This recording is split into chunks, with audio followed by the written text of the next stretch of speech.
कि चीट पुर्जा अंदर जाए, बाहर से चीट पुर्जा लेके जाए लोग, और उसको पहुंचाने वाला बायोमेट्रिक कराने वाला स्टाफ सब ले जाके पहुंचाता है, कोई वीडियोग्राफी करने वाला लेके पहुंचाता है, कोई स्टूडेंट खुद ही लेके आता है। और मैट्रिक से भी बदतर स्थिति एईडीओ परीक्षा का हो गया कि बाहर से चीट पुर्जा जा रहा है, कोई चप्पल में ब्लूटूथ लगा के जा रहा है, कोई कान में लगा के जा रहा है, कोई कुछ कर रहा है, कोई कुछ कर रहा है। तो ऐसी परीक्षा का क्या मतलब? कई अभ्यर्थी हमें फोन करके बता रहे हैं कि बाहर से चीट पुर्जा आता था एग्जाम हॉल के अंदर। आखिर बाहर से आंसर लिख के पुर्जा पे कैसे अंदर आ रहा था? कौन उसको सहयोग कर रहा था? कैसी परीक्षा ये हो रही है?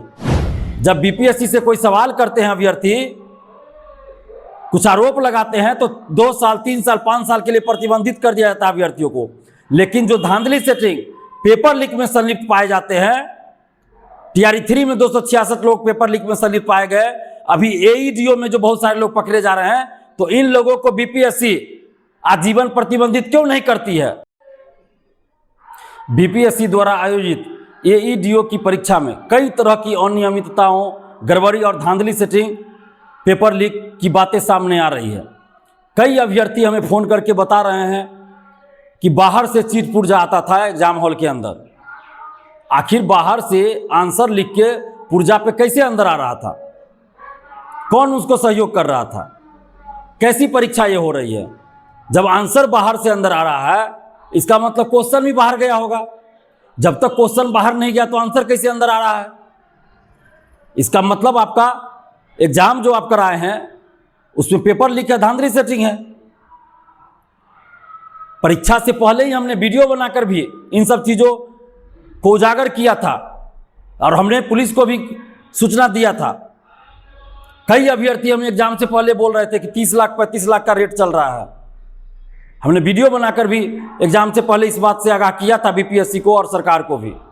हम धन्यवाद देते हैं बिहार पुलिस को, हम धन्यवाद देते हैं आर्थिक अपराध इकाई को, जिन्होंने तत्परता से काम किया और बहुत जगह से सेटरों को और धांधली सेटिंग में संलिप्त अभ्यर्थियों को पकड़ा है। इन लोगों ने चप्पल में ब्लूटूथ लगा के जा रहे हैं, कान में ब्लूटूथ लगा रहे हैं और पता नहीं क्या क्या उपाय करके ये लोग धांधली सेटिंग कर रहे हैं। लेकिन बीपीएससी क्या कर रही है? जब बीपीएससी से कोई सवाल करते हैं अभ्यर्थी, कुछ आरोप लगाते हैं, तो 2 साल 3 साल 5 साल के लिए प्रतिबंधित कर दिया जाता है अभ्यर्थियों को। लेकिन जो धांधली सेटिंग पेपर लीक में संलिप्त पाए जाते हैं, टीआरई 3 में 266 लोग पेपर लीक में संलिप्त पाए गए, अभी एईडीओ में जो बहुत सारे लोग पकड़े जा रहे हैं, तो इन लोगों को बीपीएससी आजीवन प्रतिबंधित क्यों नहीं करती है? जब तक पेपर लीक धांधली सेटिंग में संलिप्त अभ्यर्थियों को आजीवन प्रतिबंधित नहीं किया जाएगा, तब तक पेपर लीक धांधली सेटिंग किसी भी परीक्षा में नहीं रुकने वाली है। क्योंकि धांधली सेटिंग और पेपर लीक कराने वाले लोगों के मन में डर ही नहीं है। उसको तो लगता है कि अगर हम पकड़े भी जाएंगे तो 1 महीना 2 महीना में बाहर ही आ जाएंगे। तो आजीवन प्रतिबंधित कीजिए, कोई भी परीक्षा नहीं दे पाए वो। क्यों नहीं आप करते हैं आजीवन प्रतिबंधित?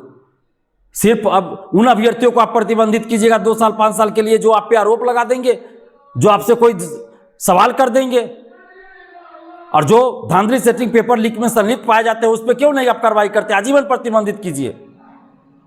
और ऐसी परीक्षा का क्या मतलब? मैट्रिक में भी इस तरह की बात अब नहीं होती है। मैट्रिक की परीक्षा भी अब इससे ज्यादा अच्छे से होती है। बहुत वर्षों पहले मैट्रिक की परीक्षा में हम लोग सभी लोग जानते हैं कि चीट पुर्जा बाहर से जाता था। अब मैट्रिक में भी ऐसा नहीं होता है। और मैट्रिक से भी बदतर स्थिति एईडीओ परीक्षा का हो गया कि बाहर से चीट पुर्जा जा रहा है, कोई चप्पल में ब्लूटूथ लगा के जा रहा है, कोई कान में लगा के जा रहा है, कोई कुछ कर रहा है, कोई कुछ कर रहा है। तो ऐसी परीक्षा का क्या मतलब? इससे तो अच्छा था परीक्षा नहीं लेते, बोली लगा देते। जो ज्यादा पैसा देता उसको डायरेक्ट नौकरी दीजिए। क्या जरूरत है परीक्षा का नौटंकी करने का? ऐसी परीक्षा हमने आज तक नहीं देखा, प्रतियोगी परीक्षा। और इस तरह की बात हो कि चीट पुर्जा अंदर जाए, बाहर से चीट पुर्जा लेके जाए लोग, और उसको पहुंचाने वाला बायोमेट्रिक कराने वाला स्टाफ सब ले जाके पहुंचाता है, कोई वीडियोग्राफी करने वाला लेके पहुंचाता है, कोई स्टूडेंट खुद ही लेके आता है। कई जगह से अभ्यर्थी हमको फोन कर रहे हैं कि बाहर से कागज पे, छोटा सा कागज पे आंसर लिखा हुआ है, अभ्यर्थी भी लेके आए हैं। कहीं कहीं बायोमेट्रिक वाला, वीडियोग्राफी वाला, तो कोई पहुंचा रहा है, कहीं इन्विजिलेटर पहुंचा रहे हैं। ये कैसी परीक्षा आप करा रहे हैं? इस परीक्षा का कोई मतलब नहीं है। इस परीक्षा को रद्द कीजिए। इस परीक्षा को रद्द कीजिए, एईडीओ की परीक्षा रद्द होनी चाहिए। इस तरह से परीक्षा कराने का कोई मतलब ही नहीं है। इससे अच्छा कि परीक्षा नहीं कराइए, काउंटर खोल दीजिए, बोली लगा दीजिए, पैसा देगा डायरेक्ट ज्वाइनिंग लेटर दे दीजिए, वो ज्यादा अच्छा रहेगा। ये परीक्षा कराने का नौटंकी मत कीजिए। और कई बार हम आगाह करते रहे हैं बीपीएससी को, बीपीएसएससी, बीएसएससी, सीएसबीसी और जितने भर्ती आयोग है, कि प्राइवेट एजेंसियों को आप जो ठेका देते हैं, इस सब में सुधार कीजिए। सरकार अपना तंत्र विकसित करे, आयोग अपना तंत्र विकसित करे। और black listed company, black listed एजेंसियों को आप लोग ठेका दे देते हैं, बायोमेट्रिक का, वीडियोग्राफी का, तो कोई और ठेका क्वेश्चन सेट करने का, क्वेश्चन छापने का ब्लैक लिस्टेड लोगों को दे देते हैं, ब्लैक लिस्टेड कंपनी एजेंसी को दे देते हैं। ये कौन सा खेल चल रहा है? ऐसी परीक्षा नहीं होती, इस तरह से परीक्षा नहीं होती है। लाखों युवाओं के भविष्य से आप लोग खिलवाड़ कर रहे हैं। और कई बार हम कह चुके हैं कि बायोमेट्रिक कराने वाले, वीडियोग्राफी कराने वाले ऐसे कर्मचारियों, ऐसे लोगों पे खास के नजर रखिए, क्योंकि ये लोग धांधली सेटिंग का नया जरिया बन गए हैं। बायोमेट्रिक और वीडियोग्राफी वाले, बायोमेट्रिक भी मैनेज हो रहा है। जो TRE 1, 2, 3 में सेलेक्ट हुए हैं, दूसरा के बदला में दूसरा कोई बैठा बायोमेट्रिक पैसा लेके मैनेज हो रहा है, बहुत जगह हो चुका है। ये कौन सा खेल चल रहा है? हम बीपीएससी से कहना चाहते हैं, कहने के लिए संवैधानिक संस्था है, काम भी कीजिए वैसा, उदाहरण प्रस्तुत कीजिए। जहां भी बीपीएससी अच्छा काम करती है हम खुद तारीफ करते हैं। जितने भी लोग पकड़े जा रहे हैं या अभी तक पकड़े गए हैं धांधली सेटिंग पेपर लीक में, उन सबको आजीवन प्रतिबंधित कीजिए। देखिए आगे से इस तरह की घटना रुक जाएगी। और इस परीक्षा को रद्द कीजिए, कोई मतलब नहीं इस परीक्षा से, इस परीक्षा का अब कोई मतलब नहीं है। और आर्थिक अपराध और बिहार पुलिस से हम आग्रह करते हैं कि पूरी निष्पक्षता के साथ जांच कीजिए और जो भी इसमें संलिप्त हो सब पे कार्रवाई कीजिए, जेल भेजिए। और हम धन्यवाद देते हैं बिहार पुलिस और आर्थिक अपराध इकाई को, जो हम लोगों की सूचना पे त्वरित कार्रवाई पटना पुलिस और आर्थिक अपराध इकाई के द्वारा किया जाता है। और आप जितने भी अभ्यर्थी हैं, आप सबसे हम आग्रह कर रहे हैं कि आपके पास कोई भी जानकारी हो धांधली सेटिंग पेपर लीक से संबंधित, एईडीओ की परीक्षा से या किसी भी परीक्षा से संबंधित कोई भी जानकारी हो, पेपर लीक और धांधली सेटिंग का या किसी भी गड़बड़ी का, तो आप आर्थिक अपराध इकाई को उसकी सूचना जरूर दीजिए।